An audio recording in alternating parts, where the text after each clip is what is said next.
and I am really excited today. So first of all, as we start off every week, happy Tuesday. Hopefully my technical issues gave you an extra minute or two to be able to jump on, get yourself a tea or a glass of water, and you're just going to learn so much today. I get to introduce you to someone who is just a real trailblazer in her industry, and that is Nancy Hulsman. If you do not know Nancy, Nancy has been in real estate for 36 years.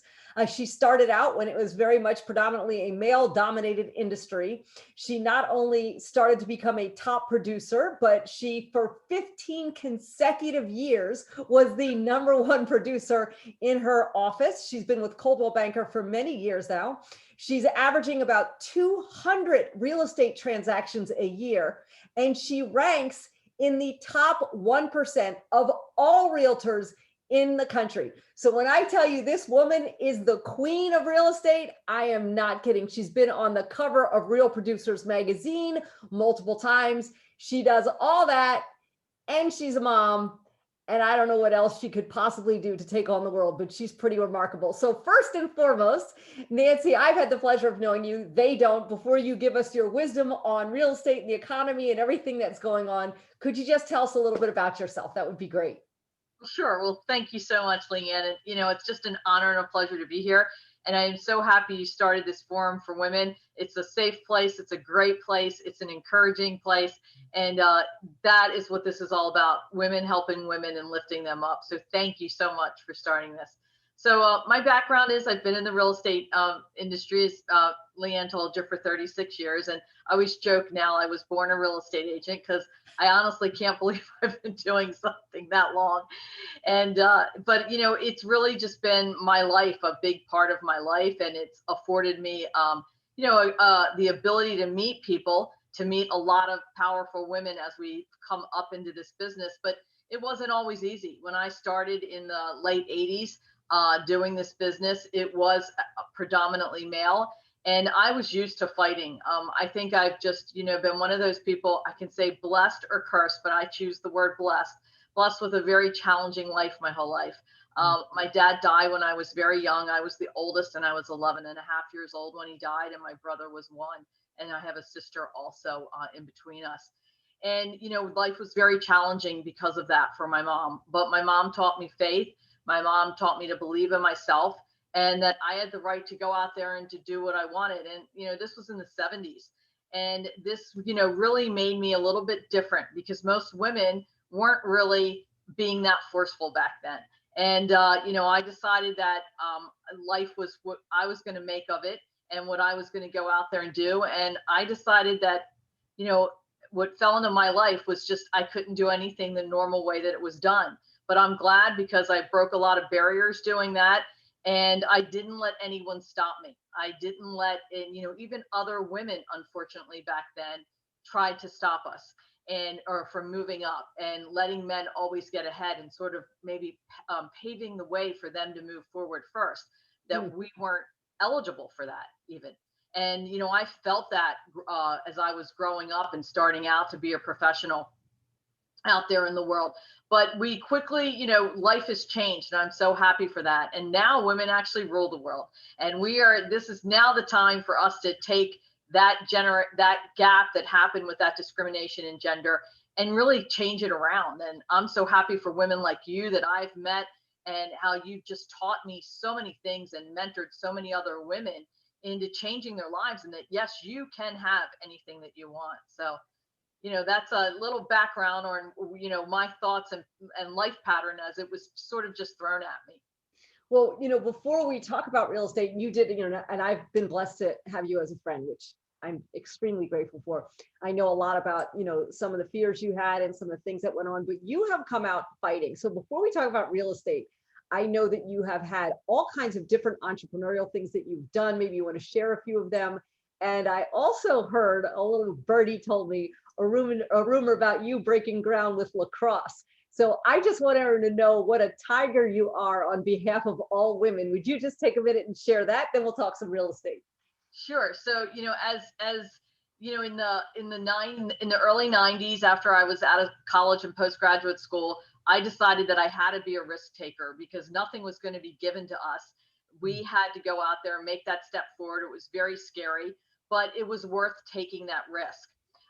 As an entrepreneur, not only was I doing real estate, but I believe in multiple streams of income. I do believe that every person should have 2, 3, 4, even up to 7 good streams of income that they're living off of, that they can depend on, because the economy is always going to fluctuate. Things will always fluctuate in every field. And it's good when you can have that.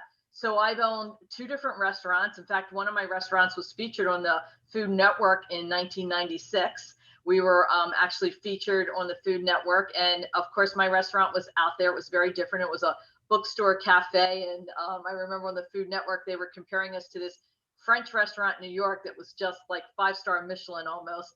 And I had this little very eclectic bookstore cafe with wild come at you art. And I had a Baltimore City guy that did some really cool artwork. And we had a Harry Connick saxophone player that used to play at our restaurant. And we had a very cool menu, a very different menu. And we did wine tastings, and we were really known for our wine. And it was a lot of fun, but it taught me so much about owning a business, being responsible for yourself, entrepreneurship, and done a lot of other things. I've had a franchise in the cleaning industry with Mary Maids, and we've done some other things. And I love building businesses, because when you're building businesses, you're growing. And, you know, a lot of us think we've got it all already, or we have enough, or we can't add one more thing to our plate. But when you are growing, there's always room to add something. And growing keeps you positive, keeps you and that's what I say helped me survive a lot of family tragedies that were going on in my household. You know, I just kept moving forward, and just trying to grow things. When I was in college, I was hoping you would share this. Go ahead. Yeah. Yeah, this was just a funny story when I was in college. So coming from Baltimore, Maryland, growing up in the Maryland area, lacrosse was a big thing, and it was really starting to grow in the late 70s, the early 80s. And, you know, I'll age myself here. I graduated high school in 1980, and I was the captain of my lacrosse team for 2 years, and I loved lacrosse, and it was my favorite sport. So when I went away to college, my freshman year, I went to a college out in West Virginia called Wheeling College for my first year of college. I got a scholarship there and went there for college. And I wanted to play lacrosse. So I asked if they had a girls team, and they had a very makeshift girls team, and it wasn't very good. And I went to the first practice, and I was like, oh, this is not going to be very fun. And so I was outside our college dorm with a bunch of guys, and they were throwing the lacrosse stick around, and I asked them if I could play catch with them. So we were playing lacrosse catch, and I was using a guy's stick, and I had been used to using it because I was the lacrosse coach for my brother, who was, you know, then just, you know, like 9, 10, 11 years old. And I used to coach the lacrosse team when I was in high school. So I was familiar with boys lacrosse. And the guy said, wow, you have really great stick work for a girl. We've never seen anybody play that well who's a girl. And I said, well, you know, I kind of grew up with lacrosse. Lacrosse was a big deal. He's like, why don't you come out for the guys' team? And I'm like, can I do that? Because the girls' team's not very good. So he said, come out. So that day I went down to the field. And if you're familiar with lacrosse, you know, the guys wear a helmet and they wear shoulder pads. And girls don't wear that sort of equipment, at least back then. So I go down, and I'm really scared. And so I put the helmet on before I walk down to the field, so nobody can see that I'm a girl under the helmet. And the first drill was they asked you to count off, and it was like everybody was going 1, 2, 3, and then it comes to me, I'm like 2, and you know, they're like, everybody's head started to turn and look, because I wore long sweatpants, and you know, I made myself try not to look like a girl at all. I actually made the team. Other guys got cut. I actually made the team, and I actually played that freshman year. I actually got cut a lot, like hit a lot by the other guys on the other team when they found out, because I played crease attack. And if anybody knows what that is in lacrosse, it's you're right next to the goal trying to score. But it was fun. I met a lot of guys. I had a good time. I dated some of the guys, and it was a lot of fun. But you know, I just realized then that barriers are made to be broken.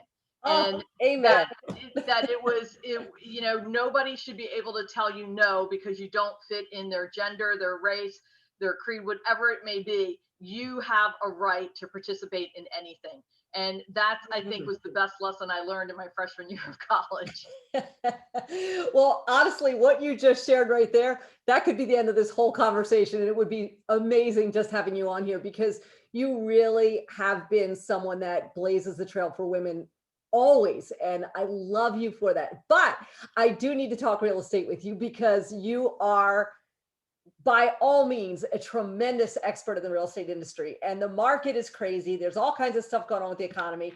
Could you give us, with your experience and perspective, some thoughts on real estate right now? Yeah, I mean, the real estate market is crazy on fire. If you're out there and you're involved in the real estate industry at all right now, you know that we have a lack of inventory. And Mhm. when I'm trying to explain this to buyers and sellers, the best way to sort of convey what's going on is, remember, real estate is a commodity. Whether you're living in it or you're buying it for an investment, it is always a commodity. So it's subject to supply and demand, just like the stock market. And it's right now we have all-time high demand, and there's many reasons for that happening. It is not just the low interest rates. Of course, we have historic low interest rates. They've never been this low. It is the ideal time to borrow money to purchase a home because of the low interest rates. Then coupled on top of that, we have extreme low inventory for a lot of reasons. And what's happening right now is there's a shift going on. A lot of people think this is a bubble, but I don't believe it is a bubble, because it is very different than what happened to us after the 2004, 5, and 6 market, where prices just escalated very, very quickly. And then we had a lot of foreclosures and after that. And that was because we had what we called predatory lending going on at that time. People were able to obtain mortgages without documentation. So because of that, we had a lot of loans that probably should not have been given to people. Okay, But so there I'm were, going to slow you down for 2 seconds because you know so much. So what you're saying in 2008 is that people were given mortgages that they really couldn't afford at that point in time, right? correct. And Okay. they were given a lot of what we call 2-year ARM mortgages, where the interest rate and the payment was very affordable to them the first 2 years, but then the rate escalated on them and the payment became out of control, where they could not make and afford that payment.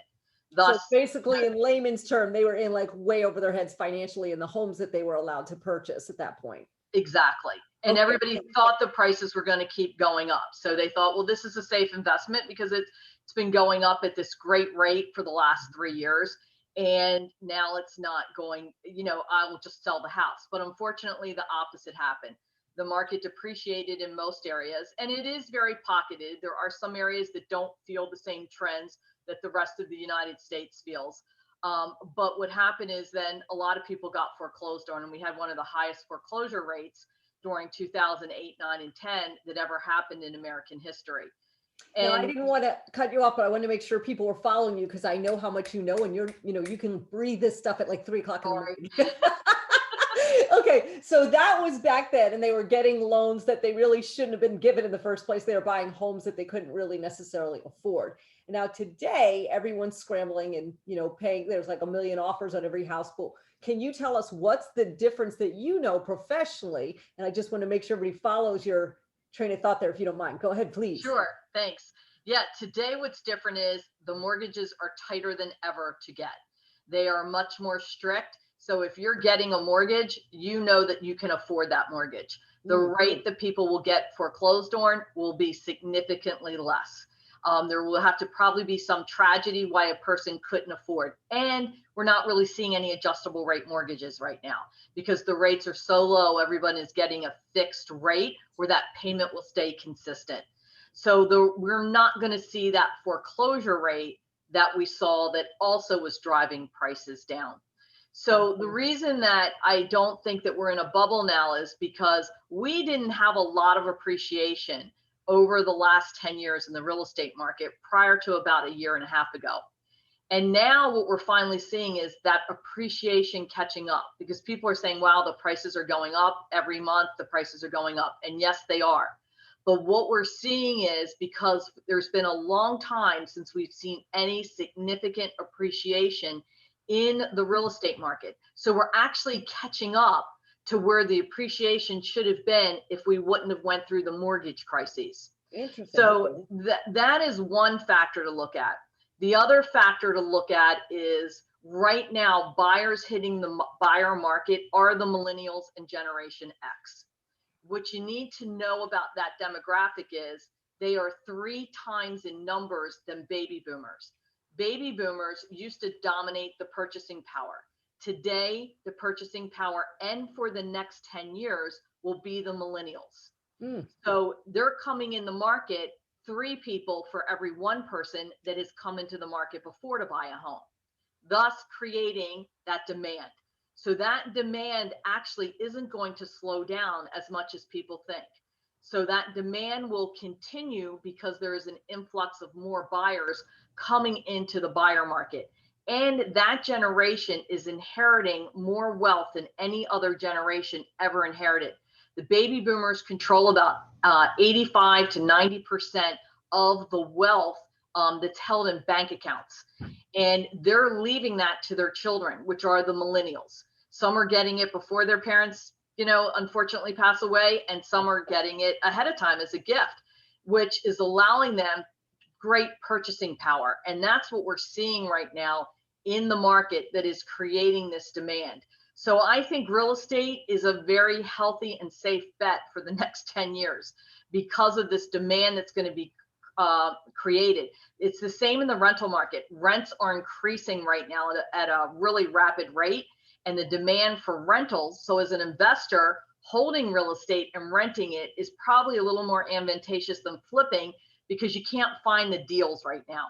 Every seller now can sell much easier, even if their house needs work. Buyers are more willing to accept that than they were 2 and 3 years ago because of this lack of inventory. It's all about supply and demand. And I always say it's just like the toilet paper was a year ago in March and April. We were willing to pay $5 a roll for toilet paper when it was only worth $1 a roll. And that's because we didn't have any supply of it. And it's the same thing in the housing market right now. Well, it's really interesting what you said, because that was a lot of incredible information. So now people are in something they can afford, which is great, but there's more buyers than there are homes on the market.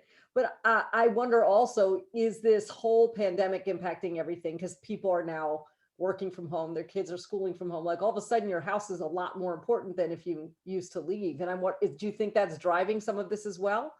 Yes, and it's actually driving the higher end market again. There was a trend to scale down. People didn't need as big houses because people love to travel. People like to go out every night. And that was what people thought they wanted. They wanted something convenient. What's happened now is they realize their homes become very valuable to them. They have to work from their home. Their kids may have to go to school from their home, and they're spending the majority of their time in their home now. They want yards. They want a place where they can go freely, knowing it's just them in their yard. And that is definitely a trend now. We've seen the higher end homes that weren't selling 3 years ago are all selling now at a great appreciation. The other fun statistic for all the women on here is women now are becoming more in the homeowner market than men. More women are buying homes than men are. So that proves there is a trend difference. Women are starting to dominate. And I love that fact that, I can remember when I purchased my first house, they wrote my name and next to it, they wrote a single woman. And I was so offended. No. And that's how deeds were written. Oh my God. Up until 2000, deeds were written if you were a single woman and you were trying to purchase a house. It was not common. So they would write your name and next to it, they would put a single woman. Now, they wouldn't do that for a man. They wouldn't put a single man, but they did for women. And so, I remember that. I remember in 1980, I think it was 85, I was turned down for a Shell credit card because I was a single woman, not married. Now, today that would be discrimination and they couldn't do it. But that's how much times have changed. Of course, I have a Shell gas card now, but they wouldn't give me one before because I just wasn't married. It had nothing to do with my credit score or anything like that. So it shows you how times have changed. Now women are dominating getting mortgages. Women are starting to out earn men. And I love that fact in the housing industry because the housing industry drives everything.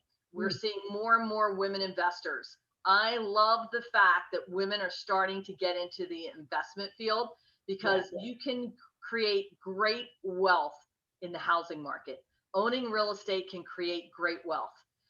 Many very rich people, most of their money has come from owning real estate and been in the real estate industry.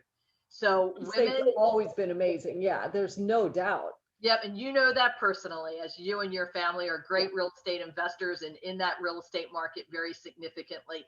And, it was primarily men, and it was mainly men that were doing all this. I love the fact that now I'm seeing more and more women become investors. I love working with women investors. In fact, I have a great story of two women that I helped become investors about 25 years ago. Okay. And they came from nothing. They were living in an apartment. They wanted to create wealth through real estate because they didn't have very high paying jobs at the time. Mm-hmm. And what happened is we started buying investment properties with them. I've sold them over, I think, 37 houses. And they now have millions and millions and millions of dollars 25 years later in real estate and from real estate that they flipped. They're multi-millionaires now, all based on the leveraging of real estate. Anywhere that you can leverage people's time or money are business opportunities you should always look at. Words of wisdom, my dear. And it is amazing how much times have changed, but then in some ways times haven't changed. I'll just tell you, it was something really funny. Before the weather got cruddy, I went out for a drive, and I'm blessed. I have a beautiful car, and I pulled up to a gas station and I went to get gas, and a guy looked at me and he goes, "Is that your car?" Right? Now, if you're on here, we like cars in my family. I'm so sorry, but I drive a Gran Turismo Maserati, and I thought to myself, if it was a dude that got out of this car, would you say, "Is that your car?" Why did he ask me that? Did he ask me that because he couldn't believe I could drive it? Did he ask me that because he didn't think I could make enough money to buy one for myself? I'm not sure. So we see so much progress, but then every once in a while, don't you just go, like, it's amazing the things that will happen. And I think that the shift you're talking about, where women are coming out financially and owning more and being investors and dominating in terms of so many things, that will quiet some of that down. And I'm sure you're thrilled as anything that your daughter is growing up while these transitions are happening so rapidly. And look, whether you're Republican or Democrat or whatever, it is amazing that there's now a female vice president. It doesn't matter what your political beliefs are, just the door being open for women like that in this country is pretty exciting too.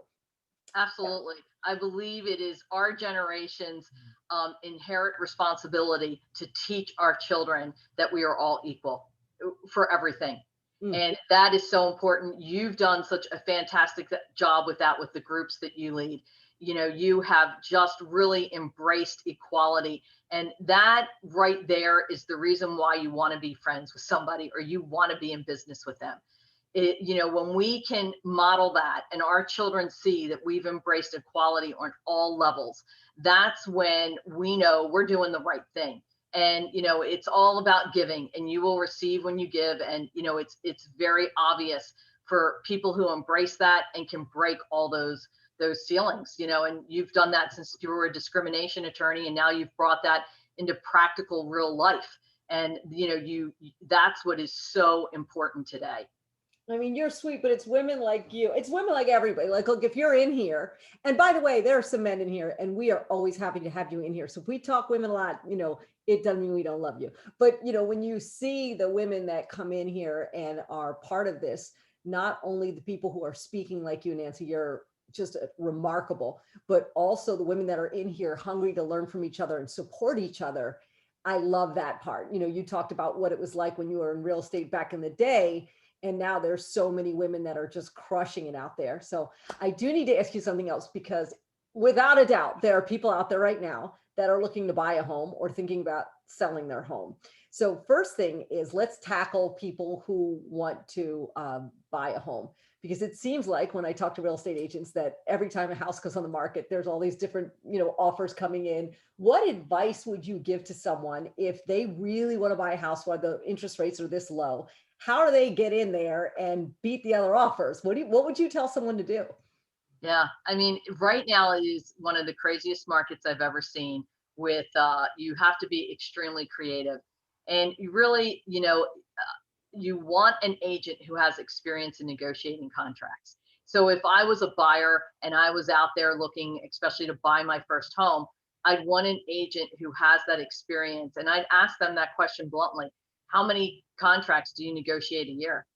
What is your success rate in getting these contracts accepted, especially right now, because you don't want to miss out. That rate creeps up 1%. that just knocked you out about $10,000 to $20,000 worth of house payment that you could afford. So that's why you want to take advantage of the rates right now, because every time the rate creeps up, you're going to get less and less for that same dollar. And so ask them, how many contracts do you negotiate a year? You know, are you familiar with programs out there? There are some great Maryland first-time homebuyer grant programs out there. Make sure that your agent is familiar with those. You know, you can actually get free money as a first-time homebuyer to cover your closing costs, to cover, and this is where, see, because right now you can't ask a seller to pay your closing costs. You know, the market 3 years ago, sellers were very willing to contribute towards your closing costs and help you with that transaction. But today you're competing against so many offers. And the average house has about, for every one house that comes on the market, there are about 14 people that want to make an offer on it. That's the statistic right now in our area. So I just had a listing 2 weeks ago on our team that we had 91 showings in 3 days, and we had 27 offers on the house. And so that just kind of shows you where the market is and what's going on. Yeah. But there is still ways to buy a home. And that's why working with an experienced agent who knows what's going on, who's had experience in all kinds of markets, can put you in the right direction. Listen to your agent. You know, a lot of us don't want to believe that this is going on, and the only way you learn is you get burned. You probably make 4 or 5 offers on different homes, and then you're like, I think you're right. You know, I'm making what I think are great aggressive offers, and they're not getting accepted. But find out needs. You know, sometimes it's not price necessarily that wins the offer. The seller may need to stay in the property after closing. If you can provide them a free rent back for a month or two, that may win you and even save you $10,000 in the offer. So there's lots of different things that you can do. And that's where an experienced agent's going to come into play to be able to capture that. They're going to be able to read the market, read what's going on with that house. Is it underpriced? You know, can it support a higher value? So that's why, you know, as a buyer, I would interview your agent. You know, don't just pick an agent necessarily, interview with them. You know, when we have a new buyer, one of our first rules is we do a buyer consultation with you. Zoom has made it so ultra convenient, but we'll set a Zoom appointment with that new buyer. And you know, we'll talk, we'll find out their needs, we'll cater a program that's specifically going to meet their needs. And we'll talk about what advantages are out there for them, what kind of programs they may qualify for, what is available. In Montgomery County, there's an Affordable Housing Act. There are houses that literally are at half the value that if you qualify for, you can buy that house at 50 cents on the dollar. So there's all kinds of great programs out there. But if it's not an experienced agent or an agent who wants to deal with these programs, because yes, they are a lot of extra work, but they're worth it. You know, one of the things that I pride myself on, even after 36 years, is I will not discriminate based on the price range of the purchaser. I love working with first-time homebuyers because they're the most exciting. They love, you know, getting that key, having home ownership for the first time. Yeah. And, you know, it doesn't matter what price range. It's the ability to put somebody in a home that they can call theirs and feel that pride. There's nothing like that when you get your very first home. You're like, oh, I'm not renting anymore. I can have my own, I can paint it. I can put whatever I want up on the walls, you know, all of that good stuff. Now, that is a pile of awesome advice for somebody who's looking to buy. Now, what about if someone's looking to sell? I mean, one of my friends is a big loan officer, and he said, oh my goodness, you could put a shoebox on the market and get multiple offers, you know, but that doesn't mean that you shouldn't have some strategy or wisdom in terms of selling your home to get the best. So if somebody is going, okay, I want to sell, it looks like selling should be pretty easy. What tips or advice would you give that person? Yes. So even in today's market, your real estate agent's marketing makes the difference in the world. What you're looking for in someone to list your house, the listing agent, is the broker who I say can cast the largest net on the buyer pool. Because this goes back to our supply and demand, and real estate is a commodity. The higher demand that the real estate agent can create on your house, such as, good example, the 27 offers that we had on the house 2 weeks ago, the higher price you're going to get. That seller got 80,000 over list price. The buyer waived the appraisal. The buyer gave them a 2-month rent back. Why? Because of our unique marketing to create that kind of demand. You know, if you're negotiating 27 offers or you're only negotiating 2 or 3 offers, who's in the control seat? You know, the seller wants to be able to have the best marketing power to create the largest demand on their house. It's the agent's job. I always call it the threshold rule, is to bring those buyers across the threshold of the front door. And how do we do that? We do that with a very unique marketing plan. You know, of course, I work for Coldwell Banker, and one of the reasons I work at Coldwell Banker is because I honestly believe they have the best marketing plan for sellers. We use artificial intelligence in grabbing buyers online that already have a precedent for looking for a home like yours. Through a very unique marketing program that we use, we actually can embed ads on their computer about your home. Now, these just aren't random sellers. I know today the world has changed. I always say the way I sold a house 5 years ago, 10 years ago, 15 years ago is not the same. The world's just changing so fast on us. So the way we market has completely changed. Now, if you're doing that kind of marketing and you're using very unique marketing, you create that higher demand. The higher the demand, the higher the price the seller gets. And that's what's so important. So a lot of people think it's about commission, or, you know, it's who can do it for the cheapest. But would you rather pay, you know, a certain percent of, say, 500,000, or would you rather pay a certain percent of 450,000? You know, and it's really, you've got to look at the bottom line and who's going to create the highest possible price and the highest possible scenario to fit your needs. And that's what's really important when you're looking for a listing agent, is not just to shop them by price. I get so many phone calls and they're like, what's your commission? And it's not about commission. And it takes to be in the business a long time to understand and to learn that. But, you know, you want to make sure when you're interviewing an agent to list your property that you really get a detailed marketing plan from them. What makes them unique? How can they create a higher demand, more people across your threshold of your door to get you the highest possible price? And they can show that in statistics and percentage. I can show on our stats for our team, we sell our homes 14%. It's 14.1% higher than our competition. Now that covered any kind of commission tenfold. So it's, it's really about looking at the marketing plan as a seller. That's really interesting. And I love what you brought up about the commission structure as well, because, you know, many years ago, I was reading a book on wealth, and they said people who come from nothing and accumulate wealth, there's often a lot of things where they try and save money here and they try and save money there, but where they don't try and save money would be, you know, on their education, on legal advice, and on financial advice. They'll go, okay, if I need something like that, I'm paying, you know, not looking for a bargain on those things. And really, in a lot of ways, you are providing guidance for them legally and financially in terms of their home transactions. So that makes a lot of sense. You know, that old expression, you get what you pay for. So there's certain things where we all love a good sale, but something this big a ticket, maybe not. Yeah, you have to look at the bottom line. Yeah, you definitely have to look at the bottom line and not just shop it, because a lot of times you shop for a bargain commission, you're going to get bargain marketing and you're going to get a bargain price on your house. And that makes sense. Sorry to say that, but that is statistically, you can prove that with the numbers. And then I'm going to ask you one more question, because I could talk to you, Sure. you know, like, so for those of you watching, Nancy and I met professionally, but have become like thick as thieves for years now.